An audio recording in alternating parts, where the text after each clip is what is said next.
வணக்கம். வாழ்க வளமுடன்.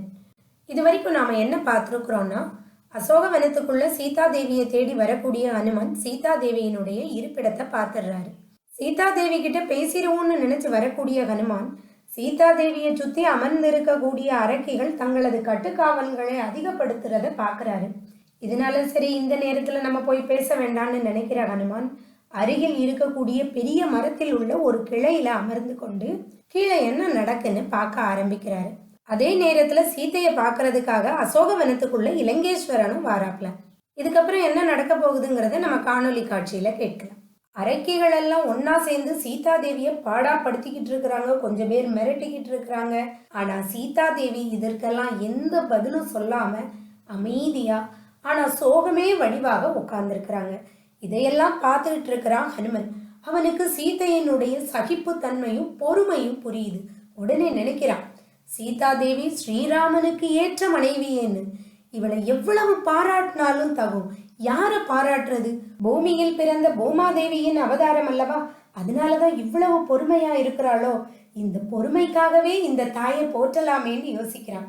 மகாலட்சுமி போன்ற சீதையை மனைவியாக பெற்ற ஸ்ரீராமனை போற்றலாமா? அந்த பெருமானின் பிரியத்தை தனக்கே ஆக்கி கொண்ட பெருமாட்டி சீதா தேவியை புகழட்டுமா? இல்லை, சீதையை மகளாக பெற்ற ராஜரிஷி ஜனகரைத்தான் பாராட்டுவதான்னு அனுமன் தனக்கு தானே கேட்டுக்கிட்டு இருக்கிறாப்ல.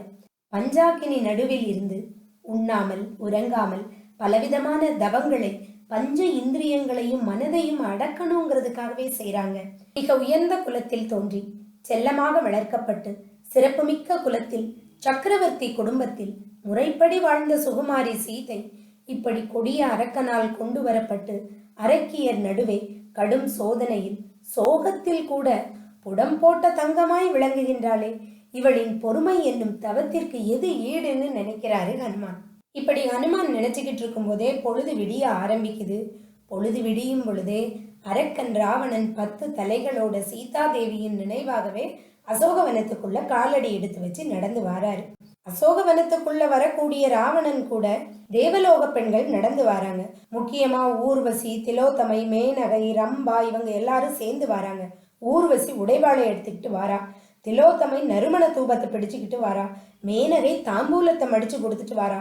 இவ்வளவு சிறப்பை கொண்டு 10 தலை ராவணன் ஆர்ப்பாட்டமா சீதை இருக்கக்கூடிய இடத்துக்கு வாராரு. இதையெல்லாம் ஹனுமன் மேல உட்காந்து பார்த்துக்கிட்டு இருக்கிறாரு. சும்மாவே எப்படா ராவணனை போட்டு தள்ளன்னு யோசிச்சுட்டு இருக்கிறாரு ஹனுமான். இது தெரியாத ராவணன் இப்படி ரம்பை ஊர்வசி கூட அங்கேருந்து வந்து சீதா தேவிய பாடாப்படுத்த ஆரம்பிக்கிறாரு. ஹனுமான் உடனே நினைக்கிறாரு, இந்த கொடியவனை இப்போதே கொண்டு விடுகிறேன்னு கொதிச்சு எழுறாரு. அடுத்த கணமே அடங்கிடுறாரு. சச்ச, நாம வந்த காரியத்தை பார்க்காம ராமனோட வேலையெல்லாம் நம்ம கையில எடுத்துக்கிட கூடாதுன்னு அடங்கி அமைதியா உட்கார்றாரு. அதே நேரத்துல பொறுமையா இருந்து அங்க என்ன நடக்குதுங்கிறத பார்க்கணும்னு முடிவு செய்யக்கூடிய ஹனுமான் தன்னுடைய உடலை இன்னும் சுருக்கி கொண்டு மரக்கிளையில நல்லா ஒளிஞ்சு நின்று அங்க என்ன நடக்குன்னு பார்க்க ஆரம்பிக்கிறாரு. இந்த கொடிய அரக்கன் ராவணனால் சீதாதேவிக்கு எந்த ஆபத்தும் நேரக்கூடாதுன்னு ஸ்ரீராமனையே பிரார்த்திக்கிறாரு. ராவணன் கூட வந்த தேவலோக பெண்கள் கொஞ்ச தூரம் தள்ளி நிக்க, ராவணன் மட்டும் ரொம்ப கம்பீரமா சீதையை நோக்கி நடந்து வாரான். ராவணன் வர்றதை பார்க்கக்கூடிய சீதா தேவி பயந்து போய் தன்னுடைய முழங்கால்களை கைகளால் கட்டி கொண்டு அந்த மரத்துக்கு அடியில அப்படி ஒன்றே போய் உட்காருறா. சில பெண்கள் ராவணேஸ்வரனின் அன்பை பெற ஏங்கி தவிக்கிறாங்க. அப்பேற்பட்ட அந்த ராவணேஸ்வரன் சீதையின் அன்பை பெற ஏங்கி தவிச்சு சீதையை நோக்கி வர்றத கம்பர் எப்படி சொல்றாருன்னா, முழு நிலவை கண்ட கடல் அலை பொங்கி எழுவது போல ராவணன் சீதையை கண்டதும் ஆசை எழப்பெற்று வந்தான்கிறார். அனுமான் மரத்தில் இருந்து சீதையையும் ராவணனையும் பார்க்கிறாரு. இவங்க 2 பேரோட நிலையவும் ஹனுமான் வாயிலாக கம்பர் அவ்வளவு அழகா சொல்றாரு. கூசி ஆவி குலைவுறு வாழையும் ஆசையால் உயிர் ஆசு அருவானையும் காசில் கண்ணினை சான்றன கண்டனன் ஊசலாட ஒளிந்த உள்ளத்தான்கிறார். அதாவது எந்த ஒரு நிலையிலும் மனச்சஞ்சலப்படாத ஹனுமான் உடல் கூசி உயிர் தடுமாறி நிற்கின்ற சீதா தேவியவும் ஆசையின் காரணமாக சீதா தேவியை நோக்கி வரக்கூடிய ராவணனையும் குற்றமற்ற 2 கண்களும் சாட்சியாக பார்த்தார் அப்படின்னு சொல்றார். இலங்கை வேந்தன் ராவணேஸ்வரனை பார்த்து சீதா தேவி பயப்படுறத பார்த்த உடனே ஹனுமான் நினைக்கிறான், ஐயோ இவளுக்கு எதுவும் அசம்பாவிதம் நடந்துடக்கூடாதேன்னு. அதுக்காக என்ன பண்றான், சத்திய தேவதைய வாழ்த்துறான். நம்ம மகரிஷி சொல்லுவாங்கல்ல, யாரெல்லாம் நல்லா இருக்கணும்னு நாம நினைக்கிறோமோ அத்தனை பேரையும் வாழ்த்த சொல்லுவாங்க. அதே மாதிரி எதிரிகளுக்கு கூட வாழ்த்து சொல்லுங்க, அவங்க மனம் மாறுதலுக்கு கண்டிப்பா அது காரணமா இருக்கும்னு சொல்லுவாங்க இல்லையா. அதே மாதிரி நம்ம ஹனுமன் சீதா தேவிய வாழ்த்துறான். வாழி ஜானகி, வாழி ராகவன், வாழி நான்மறை, வாழிய அந்தனர், வாழி நல்லறம் என்றும் என்றும் வாழ்த்தினான், ஊழிதோறும் உயர்வரும் கீர்த்தியான்கிறார். கம்பர் சொல்றாரு, ஒவ்வொரு யுகத்துக்கும் மென்மேலும் வளரும் கீர்த்தியை உடைய அனுமான் ஜானகி தேவிய வாழ்த்துறாராம். எதுக்கு வாழ்த்துறாரு? அந்த வாழ்த்து சீதா தேவிய காப்பாத்தோன்னு நம்புறாரு, அதனால வாழ்த்துறாரு. எப்படி வாழ்த்துறாரு? ஜானகி நெடுங்காலம் சிறந்த வாழ்வாளாக, ராமபிரானும் சிறப்புடன் வாழ்வாராக, 4 வேதங்களும் நல்லபடியாக வாழட்டும், அந்தணர்கள் வாழ்வாராக, வாழி நல்லறம், உலக நன்மைக்கு காரணமான தர்மம் வாழ்வதாகன்னு வாழ்த்துறாரு. பல முறை வாழ்த்துறாரு. இந்த வாழ்த்து சீதா தேவிய ராவணன் கிட்டே இருந்து காப்பாத்திரும்னு அவர் நம்புறாரு. உண்மையும் அதுதான். அந்த வாழ்த்து தான் சீதா தேவிய காப்பாத்துது. தவசிகளின் தவத்தை கெடுக்க முயலும் இந்திரன் மாதிரி சீதையின் மனத்தை கெடுக்க ராவணன் பேசுறான். இத வால்மீகி முனிவர் என்ன சொல்றாருன்னா, தான் அழிந்துபடவே அப்படி பேசினான்ங்கிறாரு. கம்பர் என்ன சொல்றாருன்னா, அவ்விடத்து அருகு எய்திய அரக்கன்தான் எவ்விடத்து எனக்கு இன்னருள் ஈவது நொவ்விடை குயிலே நுவல்க என்றனன் வெவ்விடத்தை அமுதன வேண்டுவான்கிறார். கம்பர் என்ன சொல்றாருன்னா, ராமனின் மனைவி சீதையிடம் ராவணன் கெஞ்சிரான், எனக்கு எப்ப நீ அருள் செய்வன்னு.